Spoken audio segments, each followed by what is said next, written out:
This piping hot dish comes to us from TikTok. It is served up by my safe lock, and the title is Stay Safe, Ladies. Let's roll the clip. Our landlord likes to check on us late at night so we're not partying. As to 22-year-olds living alone, my roommate and I find it super creepy. So we install this portable lock to keep him from just walking in.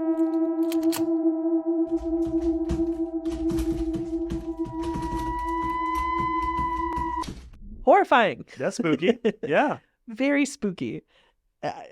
So, again, it's this. Wow. Thoughts? This is bad. Don't be a landlord who does this. Why, Jonathan? Why can't I do this to my tenant? Just jiggle the knobs at night. Well, there are a few reasons. Okay. There's the covenant of quiet enjoyment, which is basically the right to inhabit or use a certain property without disturbance. And this comes along with any signed lease agreement with anyone who's paying rent to live in a place.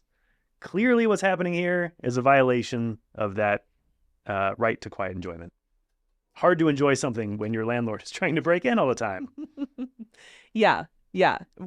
Well said. I think that that's so important to highlight because even if a landlord doesn't think about that inherently, it really is baked into every single rental agreement. So please, just do not be that person.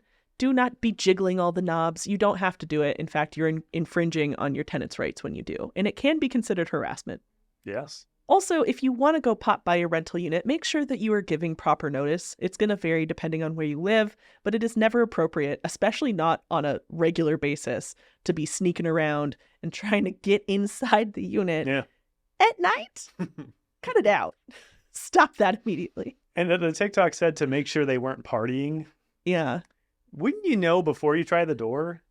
Unless they're having a very quiet party. Is it like a seance party? In which case, again, one, do not interrupt a seance party. No, are you crazy? That's how you get haunted for life. Although I do have an article about how to exercise your rental property if there are ghosts in the mix, so please check that out. But really, I mean, if they are being quiet, you have no excuse to try and regularly jiggle in there to try and get in. Please refrain from jiggling. Do not jiggle. Don't jiggle. Do not jiggle.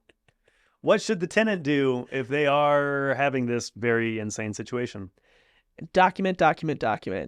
Specifically, I would reach out to the landlord and say, hey, please stop. I've noticed this happening on XYZ dates.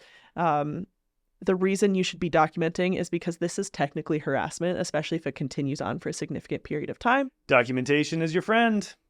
It can prove that there was more going on here than just what you say was going on, or it can back up what you were saying was going on.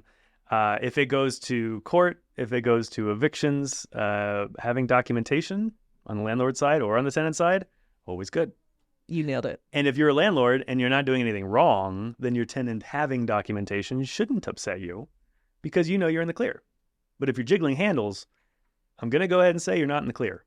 Not in the clear. So don't be that guy. Make sure that you are respecting your tenants' rights, allowing them to enjoy the rental. It is their home for as long as they're there paying rent.